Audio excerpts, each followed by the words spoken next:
Muy bien, en esta mañana de sábado he querido trazar un tema que es muy interesante y muy importante y que creo que nos atañe y nos afecta a todos, especialmente en la época en que estamos viviendo, una época en la que se está desarrollando una crisis a nivel mundial y esto ha llevado a muchas personas a vivir circunstancias muy duras en las que han tenido que sufrir la pérdida de vidas humanas, de seres queridos, y,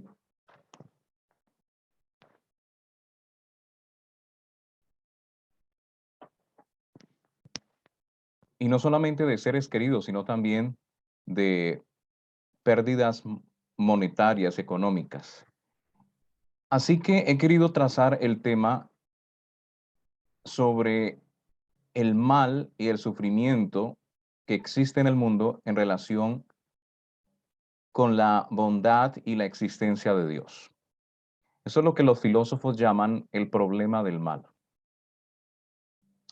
Y vamos a tratar de entender cuál es esa relación que hay entre Dios y el mal. Ahora,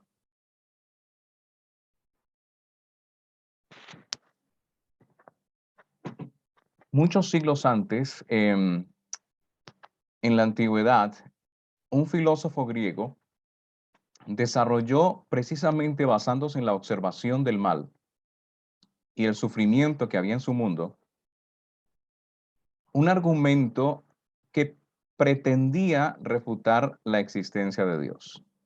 Quiero que vean ese argumento. El filósofo se llama Epicuro. Y su argumento es el siguiente. Él hacía una serie de preguntas como las que voy a leer a continuación. Ustedes las pueden ver allí en la pantalla. Abro comillas. Dice, ¿está Dios dispuesto a prevenir el mal, pero no puede? Entonces no es omnipotente. ¿Está dispuesto y no quiere? Entonces es malévolo. ¿Está dispuesto y no quiere? Entonces, ¿de dónde viene el mal? ¿No está dispuesto y tampoco quiere? Entonces, ¿por qué llamarlo Dios? Estas preguntas eh, posiblemente se hayan repetido a través de la historia, desde los días de Epicuro hasta nuestra época. Más recientemente, estas declaraciones de Epicuro suenan de otra forma. Algunas personas preguntan, bueno, si Dios es bueno y todopoderoso, ¿por qué existe el mal y el sufrimiento en el mundo? Y es una pregunta muy válida. Ahora, como les decía, los filósofos a esta pregunta les llaman el problema del mal. Y es una de las principales preguntas que tienen los escépticos y también es una de las primordiales formas que utiliza el ateísmo en contra del cristianismo. El problema del mal es sin duda un obstáculo enorme para creer en la existencia de Dios, por lo menos por parte de muchas personas. Tanto es la magnitud del problema del mal que incluso las escrituras contienen descripciones y lamentaciones sobre el problema del mal y el sufrimiento en este mundo. Déjenme compartir con ustedes algunas citas interesantes de las escrituras donde se presenta esta problemática. Por ejemplo, en Job, capítulo 30 y el versículo 26, el patriarca declara, cuando esperaba yo el bien, entonces vino el mal, y cuando esperaba luz, vino la oscuridad. También en el libro de Jeremías, el profeta escribe lo siguiente, justo eres tú, oh Jehová, para que yo dispute contigo. Sin embargo, alegaré mi causa ante ti. ¿Por qué es prosperado el camino de los impíos y tienen bien todos los que se portan deslealmente? También el salmista escribió lo siguiente, ¿por qué estás lejos, oh Jehová, y te escondes en el tiempo de la tribulación? Ahora, necesitamos confesar que el problema del mar es terrible. Sin embargo, tenemos que decir que aunque es tan terrible, no constituye al final una refutación de la existencia de Dios y de su amor. Por el contrario, como vamos a ver, el Dios revelado en las Escrituras es la última esperanza de la humanidad si queremos resolver el problema del mal y el sufrimiento que tanto nos agobia. Ahora, con el fin de explicar por qué esto es así, va a ser importantísimo que nosotros establezcamos algunas distinciones. En primer lugar, vamos a ver que hay que distinguir entre lo que los filósofos llaman el problema intelectual del mal y, por otro lado, el problema emocional del mal. Entonces, tenemos dos vertientes del problema del mal: el problema intelectual y el problema emocional. Es muy importante que hagamos estas distinciones. Ahora, voy a explicar en qué consiste cada una de estas vertientes. El problema intelectual del mal tiene que ver con dar una explicación racional sobre cómo Dios y el mal pueden coexistir. Es decir, cómo puede ser compatible la existencia de Dios y la existencia del mal en el mismo universo. Mientras que el problema emocional tiene que ver con cómo consolar a quien sufre, cómo disolver ese disgusto emocional que las personas tienen de un Dios que permite el mal. Ahora, ¿por qué es importante hacer esta distinción? Bueno, porque como correctamente afirma, por ejemplo, William Lane Craig, que es un filósofo muy reputado en el mundo cristiano,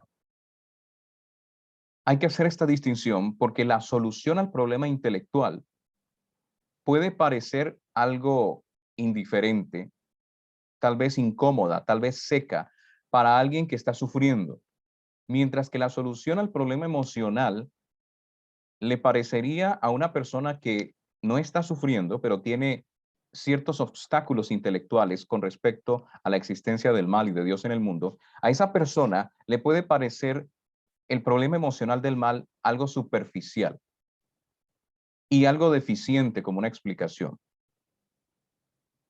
Ahora, por eso nosotros tenemos que saber cuándo una persona tiene un problema con la parte intelectual del problema del mal o cuando tiene un problema con la parte emocional.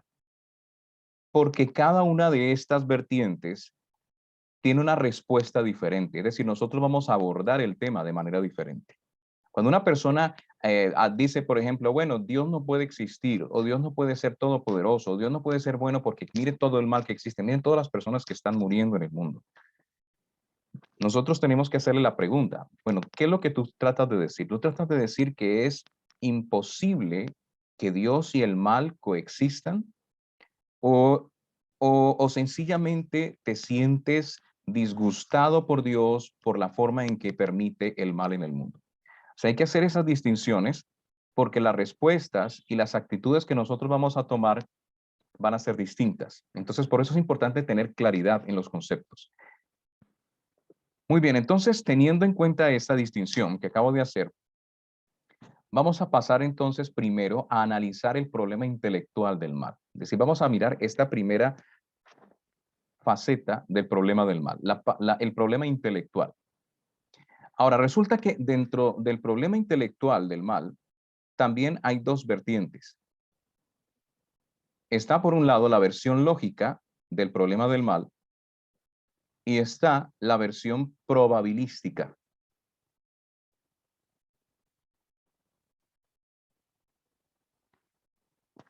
Ahora voy a explicar qué significa cada una de estas versiones. La versión lógica trata de mostrar que la coexistencia de Dios y el mal es lógicamente imposible, es decir, es contradictoria. No hay forma, según esta versión, de reconciliar que Dios exista, o sea, un Dios bueno, todopoderoso exista y al mismo tiempo exista el mal. Ahora, la versión probabilística lo que trata de hacer es demostrar que la coexistencia de Dios y el mal, aunque posible, hablando en términos lógicos, es altamente improbable. ¿Ok? Entonces, la versión lógica del mal lo que trata de demostrar es que es imposible, lógicamente hablando, que pueda coexistir Dios y el mal. Es decir, es como si fueran dos cosas totalmente contrarias que no pueden existir al mismo tiempo. Mientras que la versión probabilística lo que trata de decir es que es improbable que Dios y el mal puedan existir al mismo tiempo. Es decir, no niega la posibilidad lógica, pero dice que es altamente improbable. Y por lo tanto, lo más lógico sería pensar que Dios no existe. Esas son las dos versiones, la versión lógica y la versión probabilística, o también llamada evidencial. Ahora vamos a examinar cada una de estas versiones.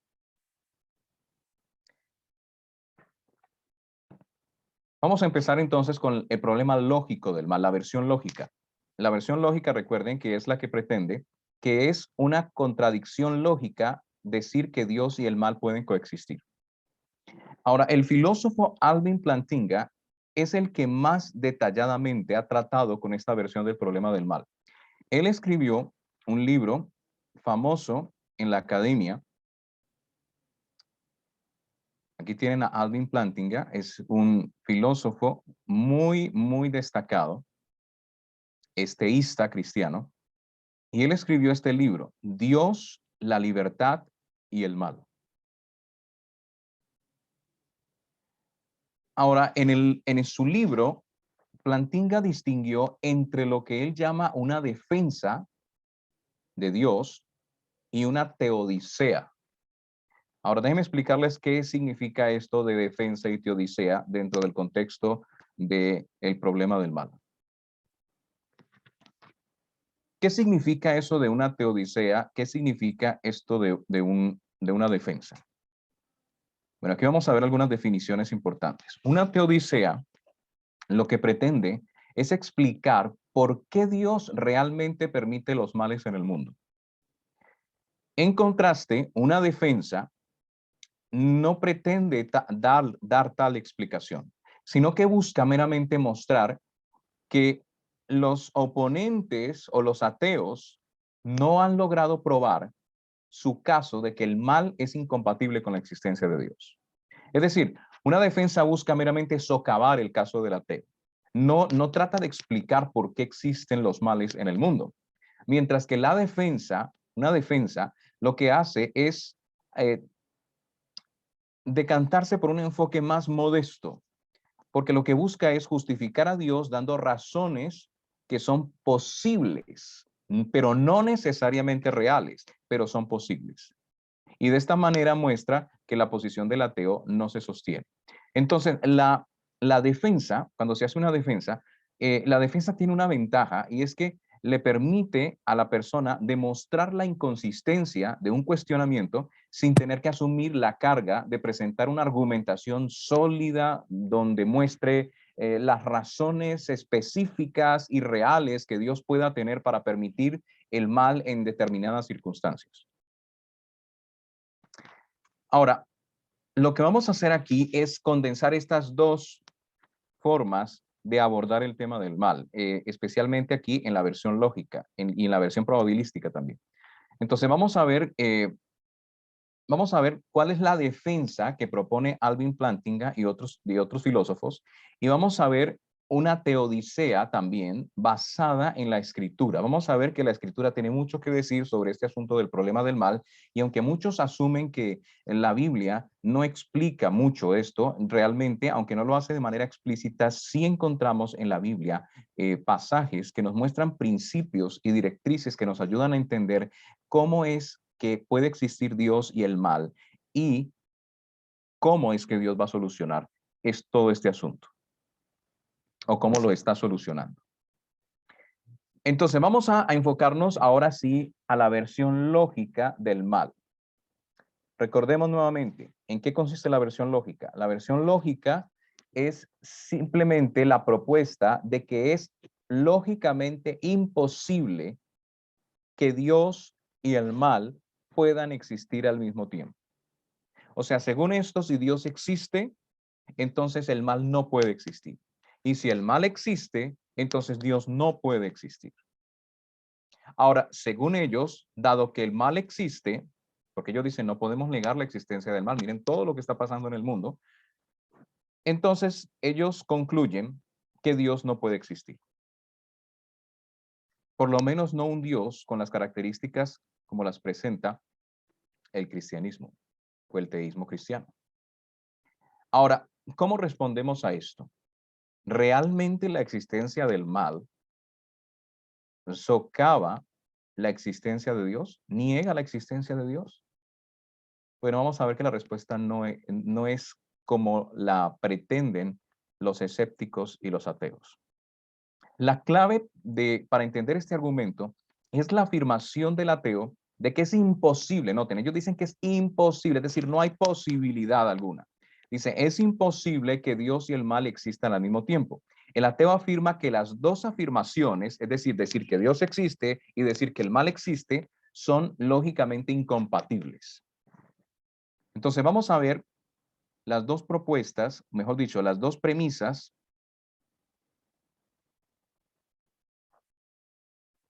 en las que se basa el asunto del problema del mal. Miren, según el ateísmo y los que niegan la existencia de Dios, los escépticos, decir que un Dios amoroso y todopoderoso existe y también afirmar que el mal existe es lógicamente incompatible. Es una contradicción, dicen ellos. Ahora, la pregunta que nosotros tenemos que hacernos es, ¿por qué pensar que estas dos declaraciones, es decir, un Dios amoroso y poderoso existe y el mal existe, ¿por qué pensar que esas dos declaraciones son lógicamente inconsistentes? En realidad no hay ninguna contradicción explícita entre esas dos declaraciones, porque una declaración no es la negación de la otra. Por ejemplo, una contradicción lógica es cuando yo digo, si yo dijera, por ejemplo, Dios existe y al mismo tiempo dijera Dios no existe, esas dos declaraciones son contradictorias, porque la una es la negación de la otra y no pueden ser verdad al mismo tiempo. Es decir, no puede ser verdad que al mismo tiempo Dios exista y al mismo tiempo Dios no exista en el mismo sentido. Entonces es una contradicción lógica y es una imposibilidad lógica. Pero en este caso, cuando nosotros decimos un Dios amoroso y todopoderoso existe y también decimos el mal existe, esas dos declaraciones no son la negación la una de la otra, por lo menos no de manera explícita. Entonces, lo que nosotros tenemos que preguntar al ateo es, ¿qué es lo que él considera que hace que esas dos declaraciones sean opuestas entre sí o sean una contradicción lógica? Obviamente, los ateos